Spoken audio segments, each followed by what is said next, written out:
दोस्तों पुलिस हो या आर्मी, सिलेक्शन ट्रेनिंग से नहीं एग्जीक्यूशन से होता है। 1600 मीटर की तैयारी महीनों चलती है, लेकिन सिलेक्शन से 5 से 7 मिनट में तय होता है। बहुत से एस्पिरेंट्स फिजिकली तैयार होते हैं, लेकिन रेस डे पर नर्व्स, पेसिंग मिस्टेक, गलत वार्म अप या ब्रीदिंग पैनिक उनकी महीनों की मेहनत को खराब कर देता है। आज हम समझेंगे कि एग्जाम डे पर आपको एग्जैक्टली क्या करना है, सुबह उठने से लेकर फिनिश लाइन क्रॉस करने तक, ताकि परफॉर्मेंस स्टेबल बना रहे, पैनिक ना आए और स्टॉप वॉच आपके पक्ष में हो। सबसे पहले बात करते हैं नाइट बिफोर एग्जाम। असली तैयारी यहीं से शुरू होती है। रेस डे की परफॉर्मेंस पिछले रात से तय होती है। दोस्तों सबसे बड़ी गलती क्या करते हो आप लोग? लेट नाइट को जागते हो, लास्ट मिनट स्ट्रेटेजी बदलते हो। साइंस कहती है कि नींद कम होने से, चाहे वो सिर्फ एक रात की ही क्यों ना हो, तो भी रिएक्शन टाइम, कोऑर्डिनेशन और एंड्योरेंस परफॉर्मेंस प्रभावित हो जाती है। इसलिए एग्जाम से एक रात पहले 7 से 8 घंटे की नींद लें, चाहे कुछ भी हो जाए। हैवी ऑयली खाना अवॉइड करें, हाइड्रेशन मॉडरेट रखें, यानी कि न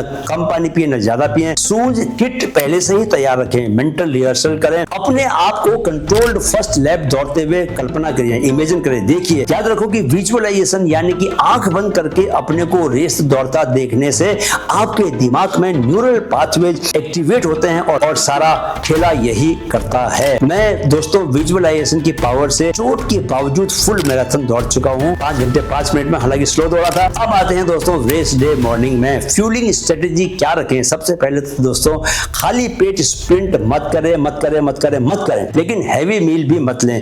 आइडियल है एक बनाना प्लस थोड़ा सा पानी या भीगे हुए किशमिश लें। तो मैं रोज 6 किशमिश भीगे हुए लेता हूँ रोज, यानी कि पिछले 10 साल से। बाद में मैं 2 अखरोट और 10 बादाम भी भीगे हुए लेता हूँ। रखो कि simple carbs liver glycogen restore करते हैं, जिससे स्टार्ट में एनर्जी स्टेबल रहती है। कि ओवर ईटिंग से स्लगिशनेस यानी कि आलस्य आता है, क्योंकि बॉडी अपनी ताकत खाना पचाने में खर्च कर रही होती है। अब आते हैं दोस्तों रिपोर्टिंग टाइम पर। इसी से नर्वस सिस्टम कंट्रोल होता है। सबसे पहले तो यहाँ आप 40 से 45 मिनट पहले पहुंचे, जहां भी आपको पहुंचना हो।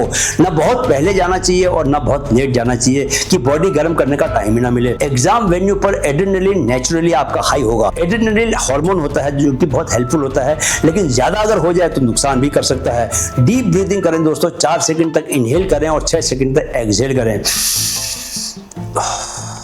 लॉन्ग एक्सहेल वेगस नर्व को एक्टिवेट करता है, हार्ट रेट आपका स्टेबलाइज करता है। याद रखें कि स्टेमिना लंग्स में नहीं, कंट्रोल नर्वस सिस्टम में होता है। अब आता है दोस्तों वार्म अप। यह सच में 50% रेस है, यानी कि आपकी रेस की आधी रेस तो यही है कि आप वार्म अप कैसे करते हो। अधिकांश एस्पिरेंट्स वार्म अप को फॉर्मेलिटी समझते हैं। 2 मिनट हल्का दौड़ लिया, थोड़ा सा हाथ पैर हिला लिया और लाइन में खड़े हो गए बस। लेकिन मिडिल डिस्टेंस फिजियोलॉजी यह बताती है कि वार्म अप सिर्फ मसल्स गर्म करने का काम नहीं करता, बल्कि यह कार्डियोवास्कुलर सिस्टम, नर्वस सिस्टम और मेटाबॉलिक पाथवेज को रेस मोड में शिफ्ट करता है।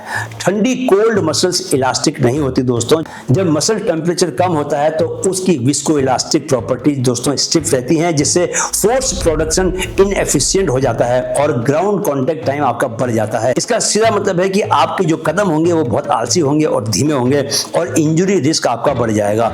रिसर्च यह दिखाती है कि proper warm up muscle temperature लगभग 1 से 2 डिग्री सेंटीग्रेड बढ़ा देता है, जिससे पावर आउटपुट आपकी इंप्रूव होती है और मसल कॉन्ट्रैक्शन स्पीड भी तेज हो जाती है। ठंडी कोल्ड मसल्स का मतलब है कि स्लो न्यूरल फायरिंग। गर्म वार्म मसल्स का मतलब है कि फास्टर फोर्स प्रोडक्शन, यानी कि शक्ति ज्यादा पैदा होती है। इसीलिए वार्म अप स्किप करना परफॉर्मेंस को खराब करना है। अब जरा ऑक्सीजन काइनेटिक को समझो, असली सेंस उसका। दोस्तों 1600 मीटर रेस शुरू होते ही ऑक्सीजन डिमांड अचानक से बढ़ जाती है। अगर आपने वार्म अप नहीं किया तो बॉडी को रेस पेस पर पहुंचने में समय लग सकता है। इस डिले को कहते हैं ऑक्सीजन डेफिसिट, यानी कि मसल्स को शुरुआत में पर्याप्त ऑक्सीजन नहीं मिलती और बॉडी को एनारोबिक सिस्टम पर ज्यादा निर्भर रहना पड़ता है। इसका रिजल्ट क्या होता है? रिजल्ट यह होता है दोस्तों कि अर्ली लैक्टेट बिल्डअप होने लगता है, फास्टर फटीग यानी कि थकान आपको जल्दी लगने लगती है। तीसरे लैप तक पहुंचते पहुंचते आपकी हालत खराब हो जाती है।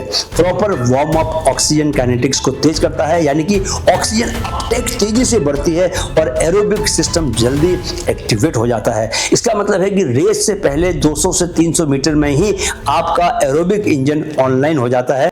अगर वार्म अप नहीं किया तो पहले लैप से ही गड़बड़ शुरू हो जाती है। अब आप जानिए कि आइडियल वार्म अप स्ट्रक्चर क्या है। कम से कम दोस्तों 15 से 20 मिनट होना चाहिए आपका वार्म अप। अब इसे स्टेप बाय स्टेप समझते हैं। स्टेप नंबर पहला है 5 से 7 मिनट आपको लाइट जॉग करना है। यह सिर्फ जॉगिंग नहीं है, यह कार्डियोवास्कुलर प्राइमिंग है। लाइट जॉग से हार्ट रेट धीरे धीरे एलिवेट होता है, स्ट्रोक वॉल्यूम बढ़ता है और ब्लड फ्लो वर्किंग मसल्स की तरफ रिडायरेक्ट होने लगता है। प्लाज्मा वॉल्यूम सर्कुलेशन इंप्रूव होती है और मसल टेम्परेचर ग्रेजुअली बढ़ने लगता है। दूसरा स्टेप है डायनामिक मोबिलिटी। स्टैटिक स्ट्रेच नहीं दोस्तों, स्टैटिक स्ट्रेचिंग रेस से पहले गलत हो सकता है, उसको रेस के बाद करना है, क्योंकि रिसर्च बताती है कि लॉन्ग ड्यूरेशन स्टैटिक स्ट्रेचिंग कुछ देर के लिए पावर आउटपुट कम कर सकता है। डायनामिक ड्रिल्स करें, क्या लेग को स्विंग्स करें, साइड में स्विंग करें, आगे स्विंग करें, हाई नीज करें, बट किक्स मारें, एंकल को रोल करें। ये न्यूरोमस्कुलर एक्टिवेशन बढ़ाते हैं। हाई नीज हिप फ्लेक्सर एक्टिवेट करते हैं, बट किक्स हैमस्ट्रिंग एक्टिवेट करते हैं, leg swings range of motion को इंप्रूव करते हैं। डायनेमिक मोबिलिटी नर्वस सिस्टम को रेडी स्टेट में लाती है। अब तीसरा स्टेप है दोस्तों 2 से 3 शॉर्ट स्ट्राइड्स 80 से 100 मीटर के या 60 से 80 मीटर भी मार सकते हो आप।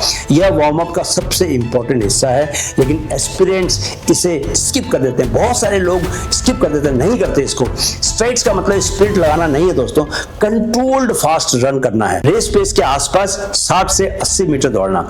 यह फास्ट ट्विच फाइबर्स एक्टिवेट करता है, न्यूरल रिक्रूटमेंट इंप्रूव करता है, स्ट्राइड कोऑर्डिनेशन को शार्प करता है। यह नर्वस सिस्टम को सिग्नल देता है कि अब हाई इंटेंसिटी एफर्ट आने ही वाला है।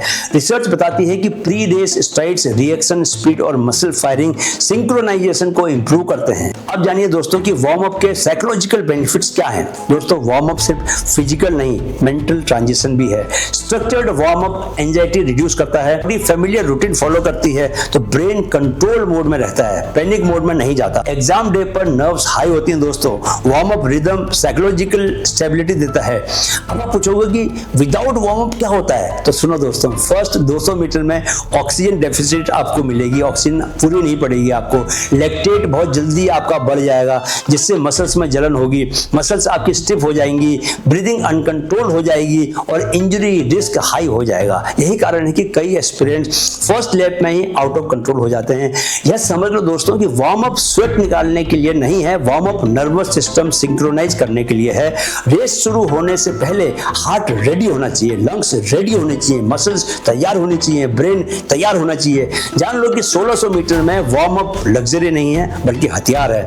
अब समझो स्टार्ट लाइन स्ट्रेटेजी, सबसे क्रिटिकल मोमेंट दोस्तों। विसिल बजते ही 80% एस्पिरेंट्स स्प्रिंट लगा देते हैं, आप ऐसा नहीं करेंगे। फर्स्ट 200 मीटर कंट्रोल्ड एग्रेशन, क्या कंट्रोल्ड एग्रेशन। सब 6 मिनट रनर के लिए फर्स्ट लैप का मतलब है टारगेट पेस से 2 सेकंड धीमा दौड़ना। अगर आप दोस्तों 5.5 का टारगेट कर रहे हैं तो फर्स्ट लैप 1 मिनट 24 सेकंड से 1 मिनट 25 सेकंड रखें। 1:18 में मत दौड़िए। अर्ली स्प्रिंट ग्लाइकोलिसिस सिस्टम को जल्दी एक्टिवेट करता है, जिससे लैक्टेट आपका जल्दी बिल्ड हो जाएगा। अब जानिए दोस्तों लैप बाय लैप एग्जीक्यूशन की करना कैसे है। फर्स्ट लैप पूरी तरह आपके कंट्रोल में रहना चाहिए, ब्रीदिंग आप स्टेबल रखोगे, कैडेंस यानी कि कदम आपके स्टडी रहने चाहिए, भीड़ से प्रभावित मत। सेकंड लैप में आप सेटल हो जाएं। अब रिदम यानी कि एक लय पकड़ लें, शोल्डर्स को लूज रखें, जबड़े टाइट मत कीजिए, एनर्जी को कंजर्व करें, बचा कर रखें। अब आया थर्ड लैप दोस्तों, यानी कि पेन का जोन। यहीं पर रेस डिसाइड हो जाएगी दोस्तों। लैक्टेट पीक पर होगा, एकदम ज्यादा होगा, ब्रीदिंग हैवी हो जाएगी। यहीं पर एक्सपीरियंस टूट जाते हैं, बड़े बड़े पहलवान टूट जाते हैं। लेकिन याद रखिए पेन टेम्परेरी है, पीस परमानेंट है। जो आपको रिजल्ट मिलेगा वो परमानेंट है।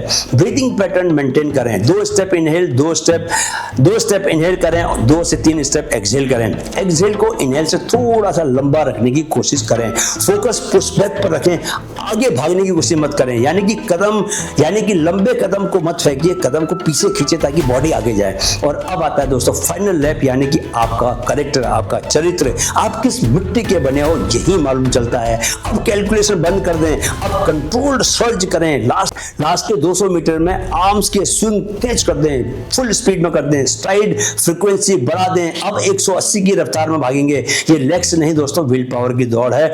याद रखें कि फिनिश लाइन क्रॉस करने के बाद इमीडिएटली रुकेंगे नहीं, आप स्लो जॉग करेंगे 1-2 मिनट तक। यह लैक्टेट क्लियरेंस में मदद करता है। ग्राउंड पर गिरना ड्रामेटिक लग सकता है दोस्तों, लेकिन सिलेक्शन में मैच्योरिटी ज्यादा इंपॉर्टेंट है। अब मैं आपको एक बार फिर याद दिला दूं, कॉमन रेस डे मिस्टेक्स लोग क्या करते हैं।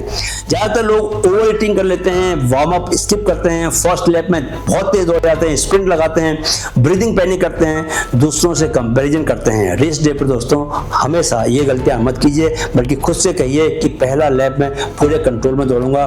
करेक्टर वाला लैप होता है और लास्ट लैप विक्ट्री वाला लैप होता है। दूसरा लैप कौन सा होता है? दूसरा लैप होता है रिदम में आने वाला लैप। तो दोस्तों 1600 मीटर सिर्फ फिटनेस टेस्ट नहीं है, यह डिसिप्लिन टेस्ट है, यह पेसिंग का टेस्ट है, यह नर्वस सिस्टम कंट्रोल का टेस्ट है। ट्रेनिंग महीनों की है, एग्जीक्यूशन 5 मिनट का है। और याद रखिए, सिलेक्शन लक से नहीं स्ट्रक्चर से होता है। वीडियो अगर अच्छा लगा तो लाइक शेयर कीजिए ताकि आपके दोस्तों को भी मदद मिले। चैनल आपने सब्सक्राइब कर ही लिया होगा। मिलते हैं अगले वीडियो में। मेरे साथ कहें मन में है तो मुमकिन है। Mission is on. जय हिंद।